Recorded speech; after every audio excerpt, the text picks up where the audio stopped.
As Kamala Harris gave perhaps the most important political speech of her life this week, we know one person was watching very closely. His name is Donald John Trump. Our nightcap is still here to discuss. Molly, it was extraordinary. Donald Trump didn't like what he heard. And while all of this was going on, you saw him have this rambling, real-time reaction online. You know, where's Hunter? No, he was an assistant coach. Just anything, everything. When online wasn't enough, he called into Fox News to complain. They actually had to cut him off. So then he called up Newsmax. What do you make of this? Look, I think he has had a lot.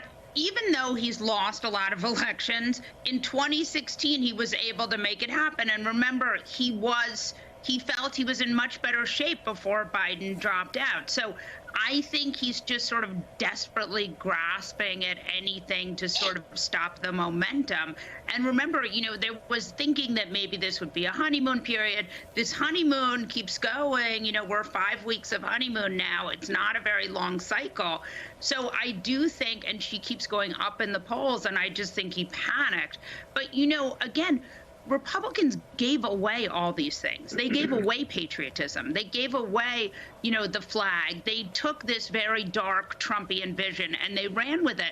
So it's not that Democrats are stealing it from them. It's that it was there on the field for them to take. And I think that now Trump has, you know, he's really painted himself in a corner. And you saw on his social media today, he was talking about maybe supporting reproductive rights. I mean, he's just all over the place.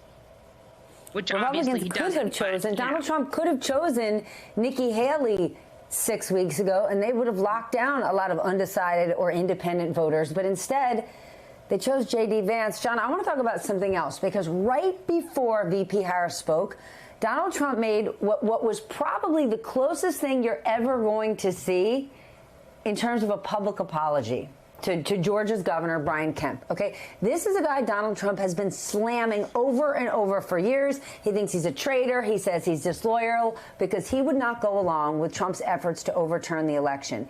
Now, suddenly, Donald Trump is publicly thanking Brian Kemp for his support. I don't know, but could one infer that Trump's getting worried about Georgia? Yeah, you don't have to be a sleuth to know that Donald Trump's polling in Georgia, his internal polling, is showing that he's got a problem there.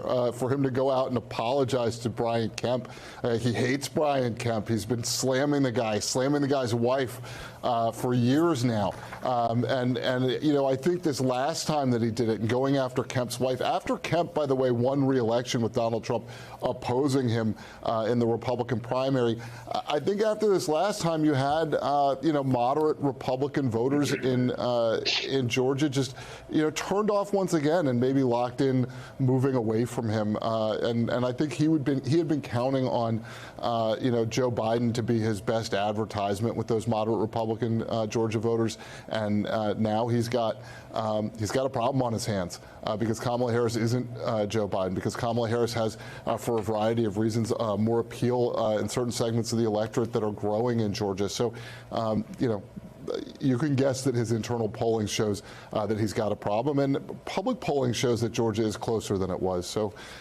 we'll see if he gets on his knees and begs anyone else for forgiveness in the next couple months. Those double haters that we heard so much about, who are sick of Trump, sick of Biden, well, now they've only got one hater in that scenario, and it's not Joe Biden.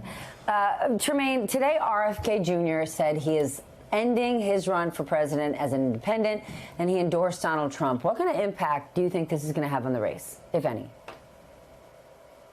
Well, certainly these guys are great bedfellows. I know they coined the term weird, but we got dead bears being dropped off in parks. We got all this wild conspiracy stuff. Certainly this will help, you know, Donald Trump, you know, condense and consolidate some of those fringe voters. But meanwhile, there's still a lot of voters out there who are still looking for their home, right? There are a lot of black voters in particular who weren't necessarily RFK supporters, but are looking to feel comfortable with, you know, with either Kamala Harris or some other candidate, namely Donald Trump or someone else. But you think about this, this may help in some ways, but again, it's kind of this bizarre world of candidates coalescing together.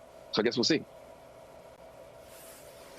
Heidi, all this week when Democrats were in Chicago, Donald Trump was out campaigning and holding a number of interviews. And at one event, he said he does not need more voters.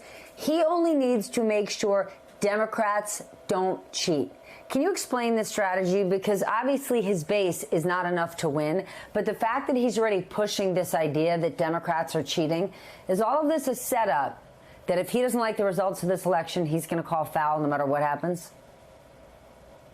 Boy, absolutely. He is setting this up, as he did even in 2020, to say the only way this election's fair is if I win. He is a very dangerous person. And if he thinks that that is a winning strategy for him, even if he believes it, he's wrong, because people are tired of it. You know, he's lost his mojo. He's lost his sense of momentum, and he's grasping at straws, and he can't believe he would ever lose. And the other thing I want to say is Donald Trump wasn't just listening to what was said. He was watching what was happening. And you saw the energy. You saw the youthfulness. You saw the production values of the Democratic convention looking kind of hip and happening and fun.